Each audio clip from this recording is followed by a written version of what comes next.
No. Belo Horizonte is the best place to try pão de queijo. Okay, cool. It's on my list. You will try. So, to start, did you read comics as a child? And did you still draw, make your own comics? So not really. I didn't really get into comics until I was a teenager, until I was around 14. But when I was a kid, I wanted to be an author. I've always loved writing stories, but the drawing came a little after. I mean, I've always been. I was never very naturally gifted at art. It was something that I really had to learn. All my art teachers hated me throughout school. They all were like. I remember a parents' evening very vividly. My art teacher sitting down with my parents, basically telling me I needed to stop drawing silly cartoons, and I wasn't good at it. But I've always been kind of a doodler, and when I was like a kid, I would write these stories and do little illustrations, but they were just so bad. But yeah, comics was definitely a love that came later in life, but stories I've always been. And can you name your top 3 comics? I mean, I'm more into manga, so I would say, well, my favorite, sequential art story ever is Goodnight Pun Pun. I also really love Chainsaw Man. Every time anybody asks me what your favorite comics is, like my mind goes completely blank. But yeah, I mean, Goodnight Pun Pun is always the one that I jump to instantly, because that was a comic that really changed how I, what I knew that you could do on a page. So. Your comics are on my top 5. Oh, awesome. Thank you so much. So, in your graphic novel, It's Lonely at the Century of the Earth, some characters look like animals. How did you choose the animals for each character? So it really depended. A lot of the times it was whatever animal I would find easiest to draw. But sometimes it was, for people who were more like involved with the book. So my best friend Izzy, she at the time she made this joke saying that she should be a blue tit because she has blue hair and she's a bit of a tit. So I made her a blue tit. Other characters, it was like, when you see somebody and they just kind of remind you of an animal. Other times it was like that. But a lot of the times it was just kind of random, like what animals are simple, what animals like can I draw easily. But yeah, sometimes thought went into it, but sometimes not. And talking about the books we have here, your books we have here, how does it feel to see your work being published around the world? It's crazy. It's one of those things that I haven't quite got my head around yet. It's such an honor, first of all, but it's also so bizarre. I mean, I've seen my work in lots of different languages at this point, and obviously I can only speak and read English, so it's really, looking through them, it's like fascinating. It's like, oh my gosh, it's like it's my words, but not, and I can't, it's one of those things that's like quite challenging for me to wrap my head around, but yeah, it's wonderful. So you didn't expect your account to not be at so all. brilliant? No. I mean, I never expected I'd become a published author in the first place. So you are so young and have already been nominated for Eisner Awards. Yes. Congratulations. Thank you so much. Do you feel any pressure on your work now? Yeah, I always call myself a selfish artist. I will always make work primarily for myself, and so if other people like it, that's awesome and that's great. But my books do come from a place of me just wanting to express something, and I don't think that's ever going to change. So there are times where I do feel pressure, like It's Lonely did so well, and I know that people want more of that from me. But I'm just not in that place right now to do that. But there is a pressure of like, oh, maybe I should make another one, and I want to at some point. But I need to, it needs to be when the time is right. Like I need to make the books that I want to make, even if it's not, what my audience necessarily wants from me at this time. So yeah, trying to avoid pressure. So I saw some interviews with you. One caught my attention. Oh, no. You already talked about this in the first question, but you said your skills to draw was awful. So there is a huge gap between don't draw at all and draw like you do. So get an Eisner. So how long did it take to school from economics? So I think, I mean, I'm very much the kind of person, I don't think that talent is real. I don't believe in talent at all. I think that anybody is capable of absolutely anything if they put the time in and they're passionate. And so I think when it was when I was around 14, 15, it was when I was getting really into comics, and I was, I loved telling stories. And I would make up these kind of stories in my head, and I'd want to know what the characters look like, which is why I started drawing, because I wanted to kind of draw these characters I was seeing in my head, I think I just became obsessed. And it wasn't that I wanted to improve. It's like I never, I'm self-taught. I learned from being bad at something for so long that I eventually got good at it. And I think that that's how anybody can learn to draw, is just be bad at it for long enough that you get good. But I would say it took, around 4 years of, pretty hardcore, in my room all the time, drawing. But I was like working as a freelance concept artist by the age of 18. So it did happen pretty fast for me, but I was obsessive about it. I think it all happened really fast for you. Yeah. I've read or read. I read. Especially in It's Lonely at the Center of the Earth. If you could get back to that moment at the pandemic, would you make the same choices? Would you have accepted the jobs you had? Or would you created the same stories, or make everything different? Yeah, that is a really difficult question. I tend to kind of trust my gut with what I choose. If somebody offers me a job, or if I want to make a project, it's kind of, I can feel it if it's right or not.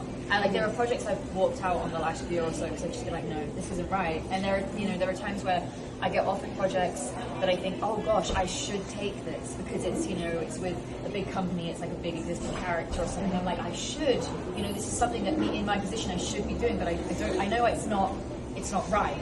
And so I tend to only take a project or decide to start a project if I really feel it. And that's something I can't really explain it. It's just something that I know instinctively. So no, I don't think I would change any choices I made. And if there are things that I think, maybe I could have done better not doing that or doing something else. But everything I've done has led to something else. So I'm one of those people that's like, okay, I've made this choice, stick with it, see where it goes. And you made collabs with other artists. You worked with in Rain, a collab, and in with haha. Yeah.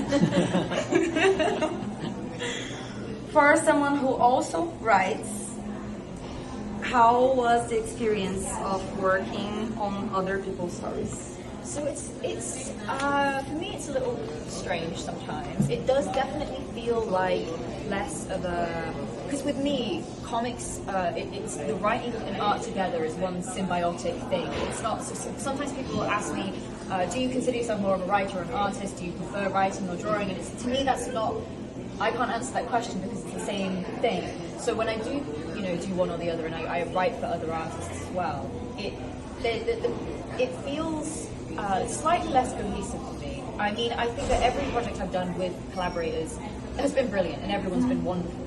But there is certainly a slight disconnect, I feel, like from the characters and stuff, because it's like I'm drawing them, I feel this connection with them, but it's not me in their heads, it's the writer. And I mean, comic artists are as much storytellers and writers as the writer, but it's definitely the themes of a story or how a character feels about something, it's coming from somebody else, and I'm having to kind of be the conduit. So it's a different experience. It's very enjoyable. I think it's slightly easier, honestly, because you have other people helping you and other people kind of instructing and guiding. Whereas if I'm working on my own thing, it's like, oh gosh, I'm by myself in this and I have to make all the decisions. That's hard. But it's definitely more fulfilling for me to do everything myself, and I'm a control freak. So. The next question was about how what is more difficult to you? Make your own comics or other people's comics? So I was supposing that making other people's comics was more difficult to you. But it really completely opposite. depends. Because I mean, it's sometimes it's harder because when I'm doing my own projects, I can obviously choose everything that goes on a page. So if there's something that I don't want to draw, I just won't write it in. So for example, like I will never make myself draw a crowd scene. I will never make myself draw a bicycle. Like there are things that I just won't include in stories just because I don't want to draw that. And so sometimes there were moments in Rain where I would read the script for a page and I'd be like, oh, I have to draw a tractor. You know, it's like, I don't want to draw a tractor. Like, if it was me writing it, I would have turned it into something else. So that could be a difficult part of it. But I do think that, that doing everything myself is harder because it's, there's no one to rely on. There's no one to, reach out to and be like, hey, am I doing this right? So, yeah. So, talking about your collapse. Still talking about your collapse. You are writing a miniseries for Life is Strange. Yeah. A game that I like. I've been a fan of it since I was like 15. So. How is your process to write for other artists? It's the first time I've ever done that, so it's been quite a learning experience.